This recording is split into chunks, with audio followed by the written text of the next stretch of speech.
போக மாட்டேன். ஓ அன்பை விட்டு என்றும் நான் செல்ல மாட்டேன். அன்பான சொந்த பந்தங்களே, Dear Jesus believers, நீங்கள் யாவரும் கர்த்தருக்குள் மகிழ்ச்சியாக இருப்பீர்கள். you all be happy in life in Jesus' name.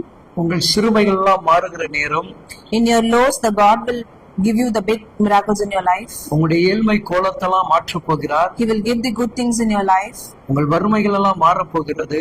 Your poor will become the biggest thing in your life. உங்களுடைய பாவ வாழ்க்கையை கர்த்தர் பரிசுத்தமாக்கப்பட போகிறார். In your sin life, He will give the. இன்னைக்கு நிறைய பேருடைய வாழ்க்கையில் இருக்கக்கூடிய நுகங்கள் அழிக்கப்பட போகிறது. In everyone's life will become very big. Bible நமக்கு இவ்விதமாக சொல்லுகிறது. ஏசாயா 29 அதிகாரம் 19வது வேத வசனத்தை வாசித்து கேட்போம்.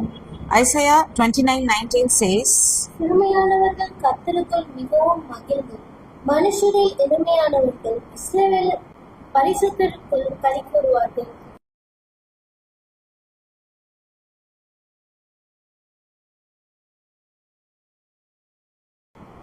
ரொம்ப தாழ்ந்தவனாலதான் தேவனிடத்துல நெருங்கி பழக முடியும். poor people always very close to God's.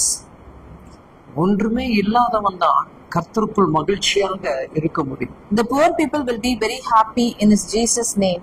ஏன்னா அந்த மகிழ்ச்சி அவனை நிறைவாக மாற்றுகிறது. That happiness gave you the big thing in this life. அந்த மகிழ்ச்சியுடைய குறைகள் எல்லாவற்றையும் மாற்றி போடுகிறது. The poor thing will become very great in his life. யாரெல்லாம் இந்த கர்த்தருக்குள் பிரியமாக இருக்கிறார்களோ, If you are all very dearest to God, அவங்க வீட்டுக்குள்ள சமாதானம் குறையாமலே இருக்கிறது. that humbleness in his home will become great. அவங்க வீட்டுக்குள்ள ஒரு பெரிய மாற்றங்களை தேவன் உருவாக்கி கொடுக்கிறார். Jesus give the happiness in his home. அவங்க குடும்பத்துக்குள்ள ஒரு பெரிய சமாதானத்தை கர்த்தர் கட்டளையிடுகிறார். Jesus give the humble and greatness in his family. நீங்கள் யாவரும் பரிசுத்தமுள்ள தேவனிடத்துல மகிழ்ச்சியா இருங்க. Everyone happy in the Jesus name. உங்க சூழ்நிலை கண்டு பயப்படவே பயப்படாதீங்க. Don't fear in your situation. நாளை காரியத்தை குறித்து சிந்திக்காதீங்க. Don't feel for tomorrow. எப்படி வாழ போகிறோம் என்று கவலையே படாதீங்க. Don't think about the tomorrow's life. உங்களை வாழ வைக்கிற தெய்வத்திடத்தில் மகிழ்ச்சியா இருங்க. He gives the loves and be happy in His name. இந்த இயேசு கிறிஸ்துவில் யாரெல்லாம் மகிழ்ச்சியாக இருந்தார்களோ, In Jesus, everyone in happy. அநேகருடைய வாழ்வு ஆசீர்வதிக்கப்பட்டது. In everyone's life, Jesus giving His blessing. இன்னைக்கும் தேவன் உன் சிறுமைகளை மாற்றுவார்.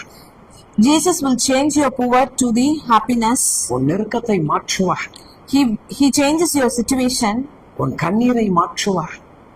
He changes His cryings.